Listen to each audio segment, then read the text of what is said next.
వీక్షకులకు స్వాగతం, నమస్కారం.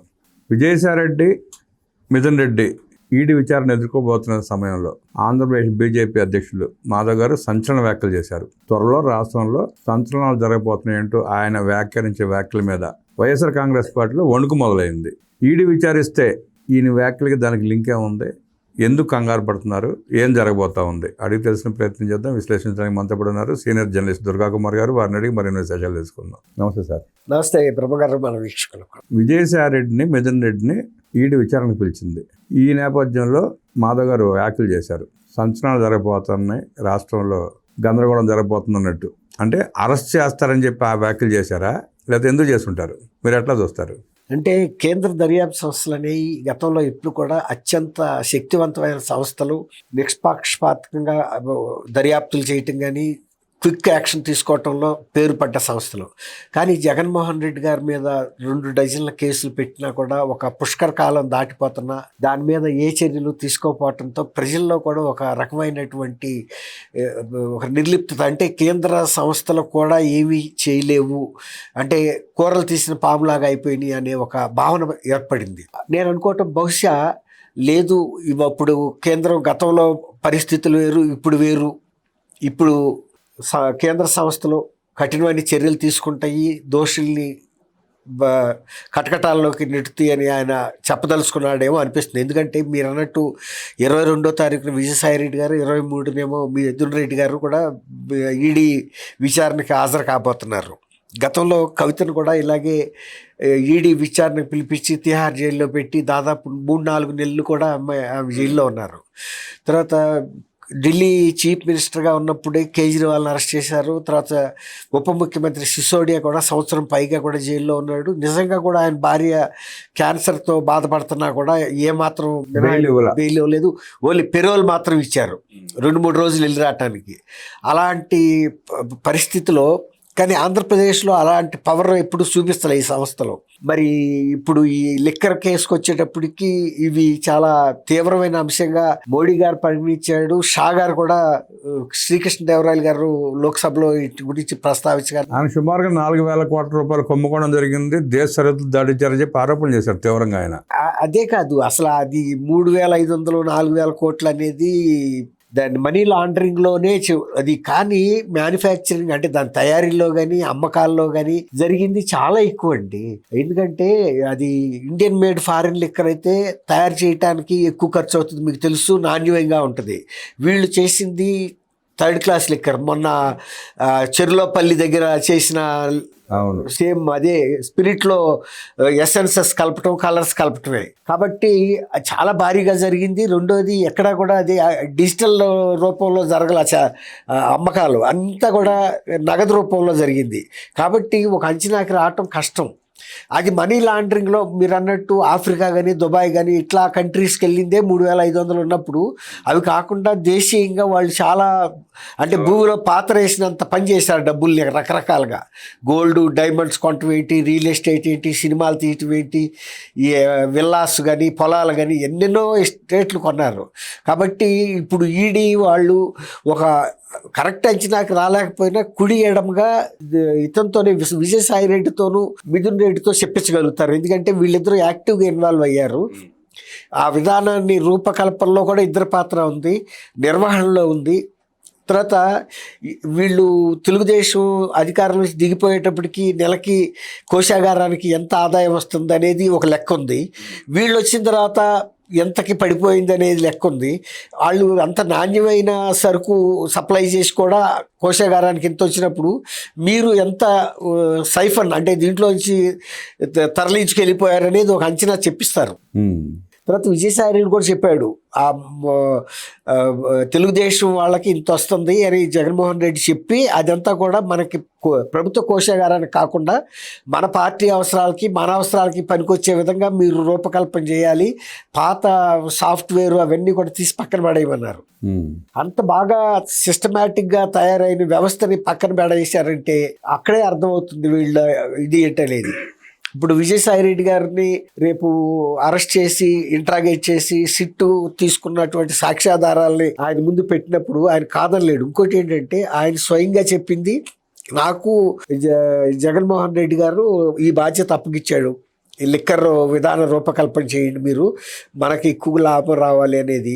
తర్వాత ఈ డిస్టిలరీస్ కూడా మన వాళ్ళనే పెట్టి మన బ్రాండ్సే తయారు చేయాలి, అంతేగాని గతంలో ఉన్న రిపీటెడ్ బ్రాండ్స్ మనకు అక్కర్లేదు.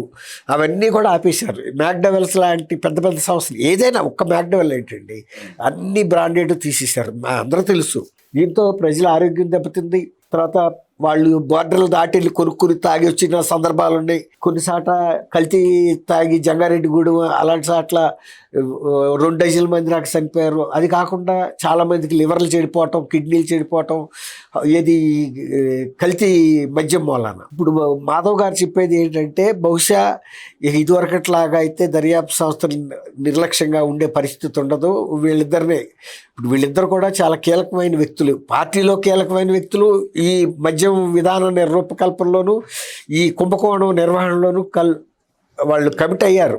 విజయసాయిరెడ్డి గారు కూడా చెప్పాడు, మిథున్ రెడ్డికి నేను మా వియ్యంకోటి సంస్థ నుంచి 100 కోట్లు కూడా ఇప్పించాను, అంతకుముందే అసలు నాకు సంబంధం లేదన్నాడు. తర్వాత అక్కడ ఆర్థికంగా కూడా ఏదో వాళ్ళ మధ్యలో పరపచాలు వచ్చినాయి, అవి వేరే మాట. ఇప్పుడు విజయసాయిరెడ్డి గారిని వాళ్ళు అడిగేది ఏంటంటే, మొత్తం ఈ బెనిఫిట్స్ రూపకల్పన చేసిన మీరే తీసుకున్నారా? తీసుకుంటే కనుక ఎక్కడ పెట్టారు? లేదు, ఎవరికి మళ్ళీ ఇచ్చే విధంగా మీరు ఆ రూపకల్పన చేశారు? ఆయనకి వెళ్ళిన మార్గాలు ఏంటి?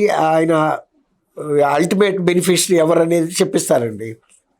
అది చెప్పించినప్పుడు ఎవరో చేసిన నేరాన్ని విజయసాయిరెడ్డి గారు తన నెత్తి మీద వేసుకుంటాడని మనం అనుకోలేం. ఒకవేళ వేసుకున్నా కూడా ఆ అమౌంట్లన్నీ చూపించాల్సిన పరిస్థితి ఉంటుంది.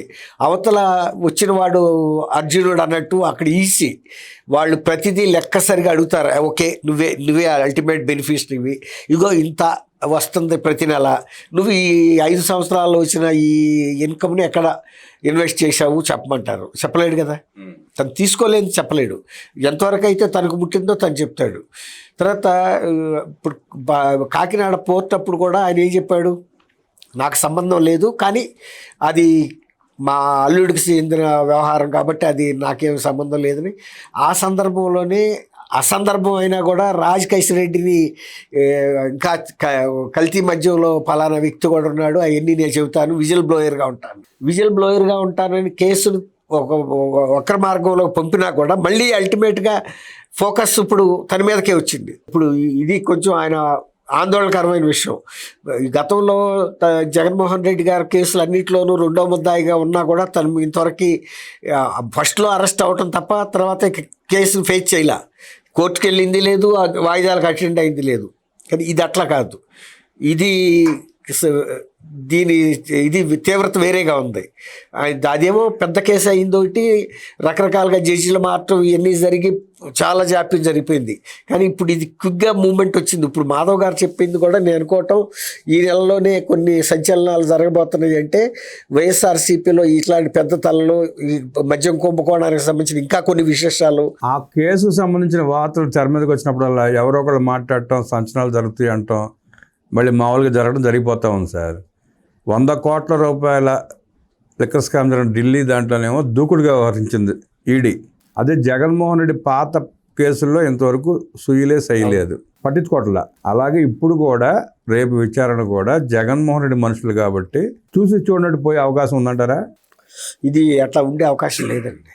దీని పాత కేసులు అలా మరుగుపడి పడిపోయినప్పుడు ఈ కేసులు మాత్రం నీరుగారక ఎందుకు విచారణ చేస్తారు అనుకుంటారు ప్రజలు? అంటే అక్కడ క్రెడిబిలిటీ పోయింది, వాళ్ళ పరపతి దెబ్బతింది. కనీసం ఇక్కడైనా అరెస్ట్ చేసి మేము ఇంకా యాక్టివ్గా ఉన్నాము. ఇప్పుడు ఇవాళతో కేంద్రంలో బీజేపీ ఆఖరి ప్రభుత్వాన్ని అనుకోవటానికి వీల్లేదు, వాళ్ళకి ఇంకా ఆశలు ఉన్నాయి. ఏదైనా ఎవరికైనా ఉంటాయి సహజంగా. ఇప్పుడు 3 సార్లు గెలిచాం కాబట్టి ఇంకో 3 సార్లు గెలవాలి అన్న టార్గెట్ లక్ష్యం ఉంటుంది కదండి. ఎవరో కోసం వాళ్ళ లక్ష్యాన్ని, వాళ్ళ ఫలితాలను ఎందుకు దెబ్బ కొట్టుకుంటారు? ఉండదు అట్లా. ఖచ్చితంగా ఇప్పుడు ఇవాళ గతంలో జగన్మోహన్ రెడ్డి గారికి ఉన్న ప్రాధాన్యత వేరు, ఇవాళ వేరు. ఇవాళ అసలు కేర్ చేయాల్సిన అవసరం లేదు, వాళ్ళు ముఖ్యమంత్రి కూడా కాదు. రెండోది, వాళ్ళ పరపతి పూర్తిగా డౌన్ అయిపోయింది అన్నది వాళ్ళకి తెలుసు.